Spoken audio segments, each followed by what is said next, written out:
A very good morning, students, and welcome again. Live processes chapter से आज मैं page number 95 के in-text questions and answers discuss करने वाला हूं। तो सभी स्टूडेंट्स पेन कॉपी लेकर तैयार हो जाइए मेरे साथ।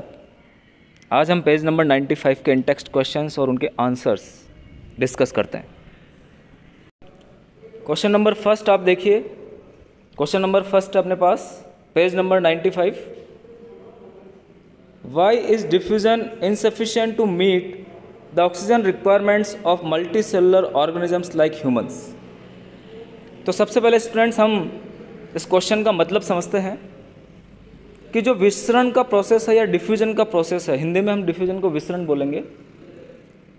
तो जो डिफ्यूजन का प्रोसेस है वो मल्टीसेलुलर ऑर्गेनिजम्स जैसे कि ह्यूमन बींग्स में ऑक्सीजन रिक्वायरमेंट को पूरा करने में अपर्याप्त होता है, इनसफिशिएंट होता है। क्यों? तो इसका आंसर आप देखिए students. In multicellular organisms like humans, यदि हम बहुकोशिकीय जीवों की बात करें जैसे कि ह्यूमन बीइंग की बात करें, all the body cells are not in direct contact. जितनी भी बॉडी की सेल्स है वो डायरेक्ट कॉन्टैक्ट में नहीं होती है विद द सराउंडिंग एनवायरमेंट, अपने चारों तरफ पाए जाने वाले वातावरण से।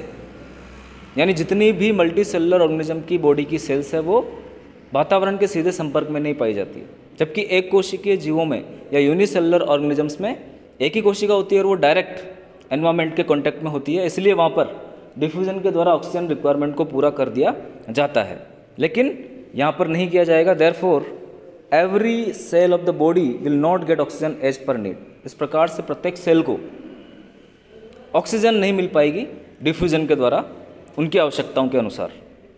इसलिए हम कह सकते हैं कि diffusion is insufficient to meet the oxygen requirement of multicellular organism. जो डिफ्यूजन है वो इनसफिशिएंट है, अपर्याप्त है बहुकोशिकीय जीवों में या मल्टीसेलुलर ऑर्गेनिज्म में ऑक्सीजन रिक्वायरमेंट को पूरा करवाने में। तो स्टूडेंट्स आप बहुत अच्छे ढंग से स्टेप बाय स्टेप इस क्वेश्चन का आंसर राइट करेंगे। क्वेश्चन नंबर सेकंड की हम बात करते हैं। देखिए क्वेश्चन नंबर सेकंड हमारे पास यहाँ पर, what criteria do we use to decide whether something is alive. हम कौन सा क्राइटेरिया बता सकते हैं कि कोई वस्तु जो है वो अलाइव है या जीवित है। यानी किसी भी जीवित ऑब्जेक्ट को बताने के लिए आप लोग कौन सा क्राइटेरिया बताएंगे या कौन कौन से कैरेक्टरिस्टिक्स बताएंगे। तो देखिए इसका आंसर हमारे पास हो जाएगा स्टूडेंट्स, आप अच्छे से देखेंगे। The main criteria use to decide whether something is alive are breathing and respiration. जो मेन क्राइटेरिया है किसी भी ऑब्जेक्ट को अलाइव बताने के लिए या जीवित बताने के लिए, उसमें हम ब्रीदिंग और रेस्पिरेशन को इंक्लूड करते हैं कि वो ऑब्जेक्ट ब्रीथ करने वाला हो, सांस लेने वाला हो, रेस्पिरेशन करने वाला हो, श्वसन करने वाला हो। इसके अलावा वेरियस प्रकार के जो कैरेक्टरिस्टिक्स है जो कि लिविंग ऑर्गेनिज्म में पाए जाते हैं जैसे कि ग्रोथ, मूवमेंट, इनको भी हम यहाँ पर कंसिडर कर सकते हैं। यानी एक लिविंग ऑर्गेनिजम्स के अंदर ग्रोथ पाई जाती है, रिप्रोडक्शन पाया जाता है, मेटाबॉलिज्म पाया जाता है।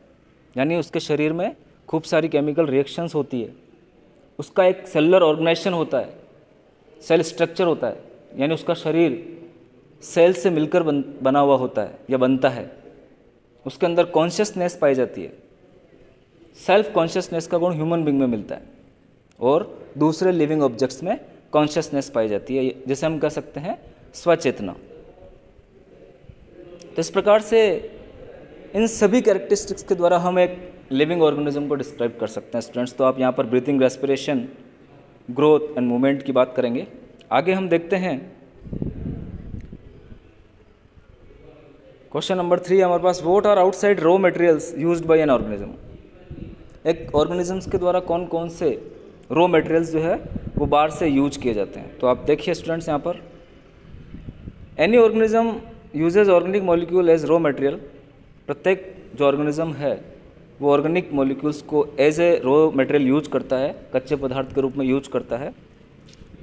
हेट्रोट्रॉप्स की हम बात करें, use food and autotrophs use carbon dioxide. जो हेट्रोट्रॉप्स है वो फूड को इस्तेमाल करते हैं, जबकि ऑटोट्रॉप्स जो है वो कार्बन डाइऑक्साइड, मिनरल्स, वाटर को इस्तेमाल करेंगे। And all organism use oxygen for respiration as raw material. इसके अलावा सभी के सभी ऑर्गेनिज्म जो है वो ऑक्सीजन को रेस्पिरेशन के लिए रॉ मटेरियल के रूप में इस्तेमाल करते हैं। क्वेश्चन नंबर 4 हमारे पास, what process would you consider essential for maintaining life? आप कौन से प्रोसेसेस को असेंशियल मानेंगे जो कि लाइफ को मेंटेन करने के लिए जिम्मेदार होंगे? तो स्टूडेंट, जितने भी लाइफ प्रोसेसेस हैं हमने इस चैप्टर में पढ़े हैं वो सभी लाइफ को मेंटेन करने के लिए ज़रूरी है। जैसे आप देखिए, processes essential for maintaining life are nutrition, respiration, transportation, excretion, digestion. हमने पढ़ा है students, nutrition, digestion, respiration, transportation, excretion, ये सभी लाइफ प्रोसेसेस जो हैं स्टूडेंट्स वो लाइफ को मेंटेन करने के लिए ज़रूरी है। Thanks students. ये हमारे 95 पेज नंबर के इन टेक्स्ट क्वेश्चन के आंसर्स थे और मैं आशा करता हूँ कि आप लोगों को अच्छे से समझ में आए होंगे। धन्यवाद।